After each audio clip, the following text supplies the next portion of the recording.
Good day, dear sirs. I'm Kugan here, and my teams are Mr. Faisal, Mr. Fidaus, and Mr. Zaha. With regards to the top management of Lajak Laku, I wish to inform that me and my team was in charge to monitor the quality of the tablet productions for Pil Lajak Kuruih A.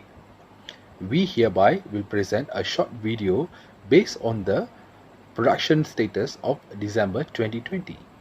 Based on our observations, we will present a data using a numerical, tabular and graphical.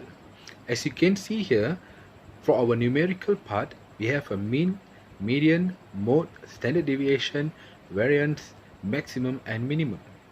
And we have a tabular forms here, and below we have a graphical forms, which we can see the 58 is the most highest for the 350 to 360 milligram. Okay, we will move to the relative density part. Okay, as you can see here, we have a numerical and tabular and graphical for this also. And the numerical data as follows, which we have a mean, median, mode, standard deviation, variance, maximum and minimum. And we have a tabular forms here. Then we have a graphical, and it shows clearly that the maximum data we have 2, which is 34 at the density of 87 to 89. Then we move forward to the tensile strength. For the tensile strength also we will have the same data, which is numerical, tabular and graphical, and from the graph we can see that the highest is a 42 for the 7.2 MPa. Hi, Assalamualaikum and good day. I will present about Part B. The Food and Drug Administration FDA authority requires tablet weight of standard tablet produced by manufacturer should be normally distributed with 350 mg with standard deviation of 40 mg. Comment on whether there is significant evidence that Lajak Laku tablets produced in December 2020 do follow the distribution. The normal distribution is XN 350 variant to 14 squared. So the hypothesis H0, Lajak Laku tablets do follow the normal distribution, or H1, Lajak Laku tablets do not follow the normal distribution. By using the XN 350 variant to 14 squared. For the first attempt with the range of 30, that is table include weight interval, OI, PI, EI, and OI minus EI squared divided by EI. Since the EI greater than 5, the data can be proceeded and suitable. The X squared test equal to 0.3942. So we use the decision rule. Reject HO if the X squared test is greater than X squared 0.052. So the A is 0.05, where K is 3 and P equal to 0. So we got the conclusion. Since the X squared test equal to 0.3796 less than 0.052 equal to 5.9915, so there is not enough evidence to reject H0.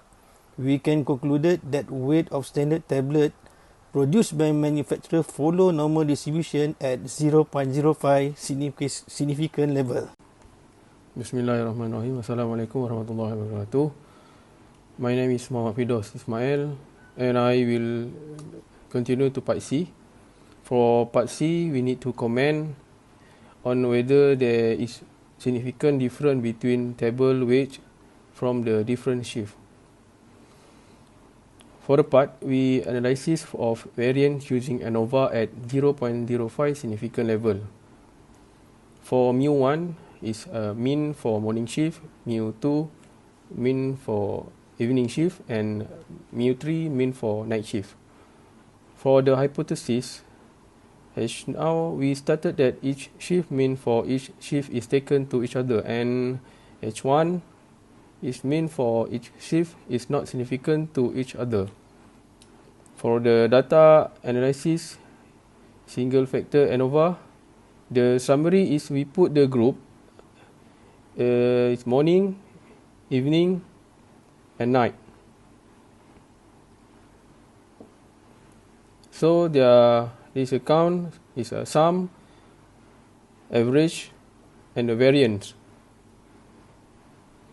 the ANOVA table, you can see SS is the sum of where, DF is a degree of freedom, MS is a mean of square, and there is F, P value, and F crit.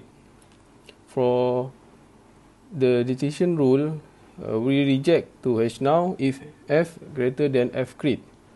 So the conclusion is sin F equals 0.053985 less than F crit equals 3.041753, then failed to reject null hypothesis. H now, we can conclude that there is no significant difference between table weight from the difference shift. Thank you. Next, we proceed to part D. Table hardness can be represented by its relative density and tensile strength. Studies have indicated that its tensile strength depends on the relative density, regardless of production shift. Recently, a batch was found to consider of cluster of tablets that show low relative density values of 68%, 74.3%, and 80.1%. Based on current data in December 2020, what is the prediction of the tensile strength for such tablets? Comment on the validity of the model that you have used to carry out this prediction. We assume A is equal to 0.05. Here is a summary output of regression statistic and ANOVA testing. The deviation basically has the multiple R square, adjust R square, standard error, and the observation.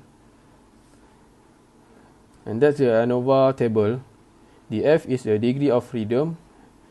SS is the summation of square. MS is mean of square, and the last is significant F.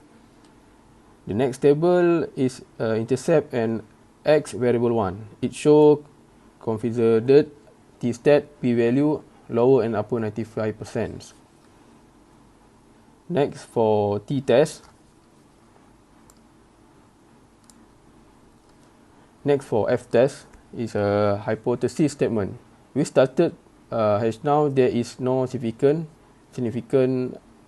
linear relationship between relative density and tensile strength. It's a beta equal to 0.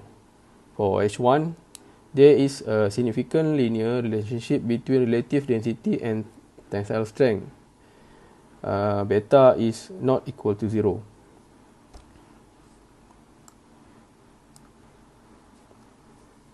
For the reduction rule of f-test, we reject H now if f-test greater than f 0.051 198 equal to 6.38. For the conclusion, sin f-test equal 548.98 greater than f 0.051 198 equal to 5.38. So H now is rejected. We accept H1 and beta is not equal to 0.